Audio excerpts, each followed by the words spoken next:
आज मैं बात करूंगी अपने एक बेटे का, जो झांसी का रहने वाला था। 10 साल पहले साइट पर वो मजदूरी का काम करता था। इसी साइट पर संविदा कर्मी एक युवती से उसकी मुलाकात होती है और धीरे धीरे ये मुलाकात प्रेम में परिवर्तित हो जाती है। दोनों लगभग कई महीने साथ बिताते हैं। बड़े प्यार से चल रहा था सब कुछ, और फिर ये लोग फैसला ले लेते हैं कि अब शादी कर लेंगे। चलिए, अच्छा फैसला। 2015 में मनीष अपनी उसी गर्लफ्रेंड से शादी कर लेता है। धीरे धीरे परिवार आगे बढ़ता है। सब कुछ अच्छा चल रहा था, लेकिन ये सब कुछ अच्छा चल रहा था और इसी दौरान इन लोगों को 3 बच्चे भी हुए। बहुत अच्छे से परिवार चल रहा था, लेकिन कहते हैं ना, समय का मार बहुत ख़राब होता है। 2026 के में किसी मामूली से विवाद के कारण उस लड़के को जेल हो जाती है। 15 दिन की जेल हो जाती है। फिर पता चलता है कि ये दोषी नहीं था, तो बाहर आ जाता है। बाहर आने के बाद जब वो अपने घर पहुंचता है तो घर में देखता है कि ताला लटका हुआ है। मात्र 15 दिन बाद जब वो अपने घर लौटता है तो देखता है कि घर में ताला लटका हुआ है। जब उसने अपनी पत्नी को फ़ोन मिलाया तो पता चला कि मैं अपने बॉयफ्रेंड के यहाँ रहने आ गई हूँ। सुन लीजिए, मैं अपने बॉयफ्रेंड के यहाँ रहने आ गई हूँ और अब मैं इसी के साथ रहूँगी। क्या कहते हैं आप लोग? मात्र 15 दिन। अब इस बात को लेके जायज़ था कि दोनों में झड़प हुई, फ़ोन पे ही झड़प हुई। वो बेचारा बहुत परेशान हो गया। उसने फिर फ़ोन किया, बार बार फ़ोन किया, कई बार फ़ोन किया, लेकिन उधर से जवाब यही मिला कि अब मैं कभी वापस नहीं आऊँगी। मैं अपने 3 बच्चों के साथ यहाँ बॉयफ्रेंड के साथ खुश हूँ और मैं इसी के साथ रहूँगी। मेरे बच्चे भी इन्हीं के साथ रहेंगे, क्योंकि ये जो बच्चे तुम देख रहे हो ये तुम्हारे नहीं हैं, ये मेरे इसी बॉयफ्रेंड के हैं। सुनकर उस लड़के को इतना ज़्यादा आघात लगा कि वो सदमा में चला गया। वो इतना सदमा में चला गया कि उसके लिए जीवन की सारी राहें बंद हो चुकी थी। अंधी गलियों में भटक रहा था और उसने तत्काल सोचा, अब मेरे जीवन में बचा क्या है?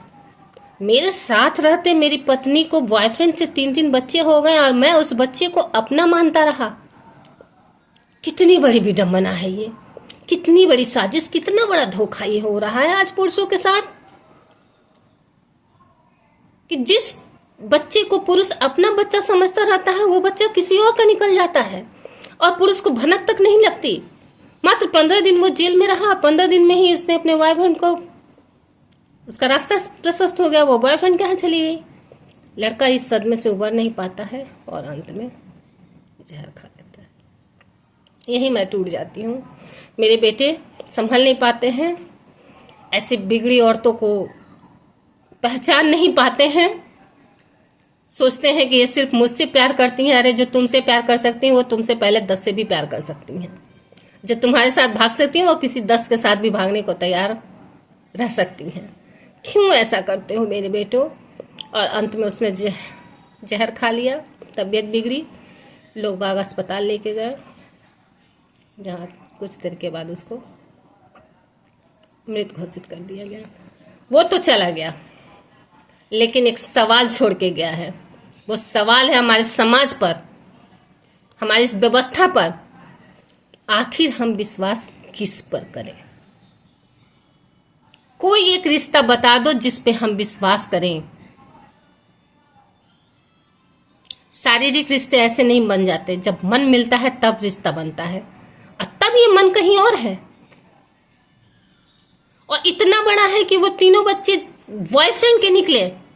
ये कोई भी पुरुष, मैं इसी की बात नहीं कर रही हूं, कोई भी पुरुष इस सत्य को बर्दाश्त नहीं कर सकता कि जिस 3 बच्चों को वो अपना मान के उसकी परवरिश कर रहा था, जिन 3 बच्चों को वो अपना बच्चा मान रहा था, सोचता था कि मैं इसका पिता हूं, उसका पिता कोई और निकले, ये पुरुष किस तरह से बर्दाश्त करेगा भाई? बर्दाश्त करने वाली बात ही नहीं है। इससे भी बर्दाश्त नहीं हुआ और इसने अंत में एक ऐसा कदम उठाया जो नहीं उठाना था। इसको लड़ना चाहिए था, अपनी जिंदगी जीनी चाहिए थी, क्योंकि जिंदगी बड़ी अनमोल है। जिंदगी दोबारा नहीं मिलती है। जिंदगी को जीना जरूरी होता है। जिंदगी को खत्म कर लेना समस्या का समाधान नहीं है। अगर ऐसे ही सारे लोग मर के सोचे कि समस्या का समाधान हो जाए तो हिंदुस्तान की आधी आबादी तो ऐसे ही खत्म हो जाएगी, क्योंकि आज सारे लोग समस्या से ग्रसित हैं। तो हर समस्या का समाधान मरकर ही नहीं निकल सकता। लेकिन इंसान भी क्या करे जब भी इस तरह से टूट जाता है, जब इस तरह से उसको तोड़ दिया जाता है। सोचिए तो एक प्रकार से ये आत्महत्या नहीं होती है, ये हत्या होती है। कायदे से देखिए तो हर आत्महत्या इनडायरेक्ट वे में आपको हत्या ही लगेगी, क्योंकि कहीं ना कहीं उसको मजबूर किया जाता है, उसको इतना प्रताड़ित किया जाता है, उसको इतना झेला दिया जाता है कि वो जीना नहीं चाहता है। और ऐसा ही उसने भी किया। मैं बहुत हताहत हूँ, मैं बता नहीं सकती क्या कहूँ, क्या कर सकते। आप क्या कहते हैं? धन्यवाद।